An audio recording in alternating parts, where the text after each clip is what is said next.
Hi, so today I want to talk about classroom assessment. And I know we all kind of have our feelings about assessment and standardized testing. So I want to invoke some deep thinking into this topic, as well as provide information about the different forms of assessment. And simply put, assessment is defined as the evaluation or kind of the estimation of the nature, quality, or ability of someone or something. Now, as a teacher, it is important that we implement assessments into our curriculum in order to uh, monitor student progress. So there are three main objectives of today that I would like you to take away, and they are that you can identify the seven forms and the four purposes of assessments, and that you can describe subjectivity in evaluations and the importance of clear guidelines, as well as explain the importance of varying forms of assessment. So, the four main purposes of assessment. The first one is to assess the student's mastery of knowledge and skills, and this is simply does the student know this? Does the student not know this? And to what degree? And this purpose serves as the core reasoning for classroom assessment, which is why we have all been exposed to assessment in one way or another. The next purpose is to monitor students' progress, and this can be done through multiple tests of a student and monitoring how they do on each one and seeing how each topic builds onto each other and how they were able to demonstrate that they know how to do that or that they know what about that subject. And another purpose of assessment is to evaluate the methods of instruction. And this is important as to us as an educator is because we are constantly learning and growing. And by implementing different forms of assessment or different forms of assessment, we can determine what works best and what doesn't work best, especially across different grade levels and different topic areas. And the last form of assessment, or the last purpose of assessment, is to determine the efficacy of instructional programs. Now, instructional programs are kind of like these materials and programs that school districts purchase, and it is the responsibility of the teachers to implement and to evaluate them. So, seven main forms of assessment, and I think we've all been exposed to one of these in one way or another, at least. And the first one is forced choice, and this is like multiple choice, matching, or true or false, and it can be scored fairly objectively, and typically it's the most common form of assessment.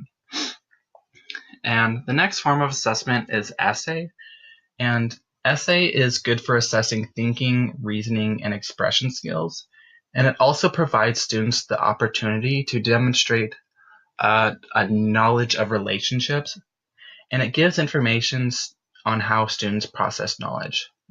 And the next one is short written response, and it's almost like essay. The two are very similar, except short written response doesn't require a lot of detail or input. It's simply, can you do this? Can you recall this? Or it's more so like true or false or fill in the blank questions. So the next one is oral reports, and they are used to assess student speaking ability and are similar to essay, except they're a little bit more impromptu.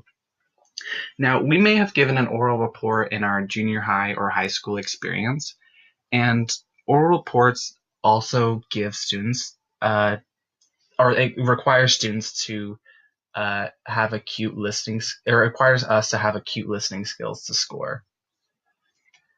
And so the next form of assessment is teacher observation. And teacher observation can kind of be in each of them all in their own, except as specifically the teacher observation form of assessment is more seen in like one-on-one interviews with students. And it can be fairly informal, and it's best for process-oriented and non-achievement factors. So it can be a little intimidating having one-on-one with a student. simply because teacher notes are used to record observation and results. So it's important to evaluate this form of assessment and whether or not you think it'll be effective when implementing it into the classroom for some sort of topic. So the next form of assessment we have is the performance task, and these require students to construct responses and to apply knowledges, and they require a lot more than just the simple recollection of knowledge. They require applications specifically, and this can be done very creatively through group projects or portfolios, book reports. It all just depends on what you think would be best. And then the last form of assessment is student self-assessment, which we typically don't see that often, as it's actually the most underused of the 7 assessments. And it's mostly seen in kind of like group projects where students need to work together to get a certain outcome. And student self-assessments you can implement by making students evaluate not only their own work, but also the work of their peers and their contribution to the final product. And the teachers can do what they need to with that information. So I have 10 exercises, or 10 forms of they're 10 exercises, and I want you to categorize them into one of the 7 forms of assessment. So I'll give you a little bit of time to do that, and you can pause this video if you need to.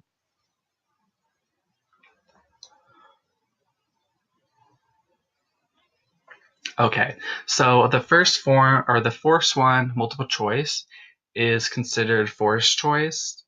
True or false would be forced choice as well. A speech would also be an oral report. A slideshow would be a performance task. A research paper would be considered an essay. Fill in the blank would be considered a short written response. Impromptu speech would also be an oral report. So as you can see, I have speech and impromptu speech. And whether or not it's improvised or not, it's still considered an oral report. And then the in-class project can be a performance task. The short answer questions that we have on tests are often short written forms of assessment. And then the group project is student self-assessment. So I want you to kind of think about if you notice any trends in the forms of assessment, not only in the examples that I provided, but also the ones that you have been exposed to in your K through 12 experience. And along with that, I want you to think about which ones have been the most effective and which ones you think have been the least effective. And then finally, do you think there's any importance in having different forms of assessment implemented in the classroom? And if so, why or why not? Now, I believe that it's important to implement different forms of assessment because many students have different learning styles and different learning intelligences. And as an educator, it's important that we cater to these in order to achieve higher student outcomes. So let's talk a little bit about assessment versus evaluation. So assessments are simply the methods used to gather the information, and the evaluations are the judgments about those gatherings. So another way to think about this is that everyone will have the same assessment, but not everybody will have the same evaluation because everybody will be given the same test or the same assignment needed to be done, but everybody will do that assignment differently, so they will all get a different evaluation. All right, so going a little bit deeper into evaluation, before we assess students, it's important that we make the learning goals clear and that we relate everything on the assessment to everything that they taught. You know, I feel like sometimes we have had the experience from elementary school to high school where we have been assessed on something that we didn't necessarily learn about, and it's important that we relate the assessment to our curriculum. And to go along with that, it's important that we provide feedback and support when given back the evaluations, because this way that students can know what they need to work on, what they know best, and how they can better their grade on the next assessment. So another way we can improve scores on assessments is to show the students a proficient and developing samples of work. This way students kind of know what to expect or what they need to do on an assessment in order to improve or to perform well. And then another thing I want you guys to consider is to grade individually and not relatively. And I want you to kind of think about that to yourself and what that might mean.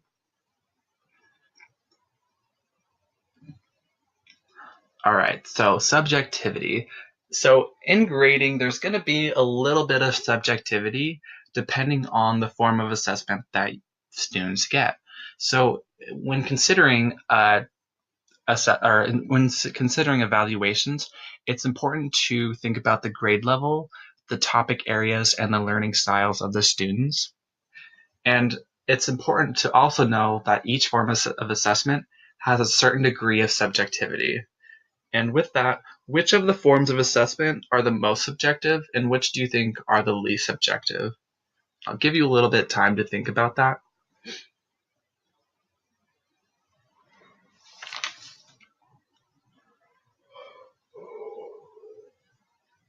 All right, so to me, the most subjective forms of assessment are the teacher observation and the oral report, and the least subjective would be the forced choice and the short written response.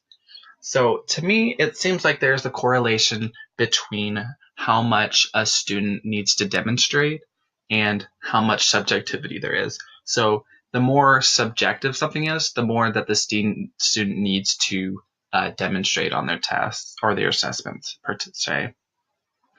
All right, so just a few points to consider for review are what the 7 forms of assessment are. And then can you describe the subjectivity in grading and why this occurs, as well as explain the importance of varying forms of assessment. Also, I want you to know what the 4 purposes of assessment are and why it's important to implement varying forms of assessment when appropriate in the classroom. All right, and there's my source. Thank you for watching. If I can get this to stop.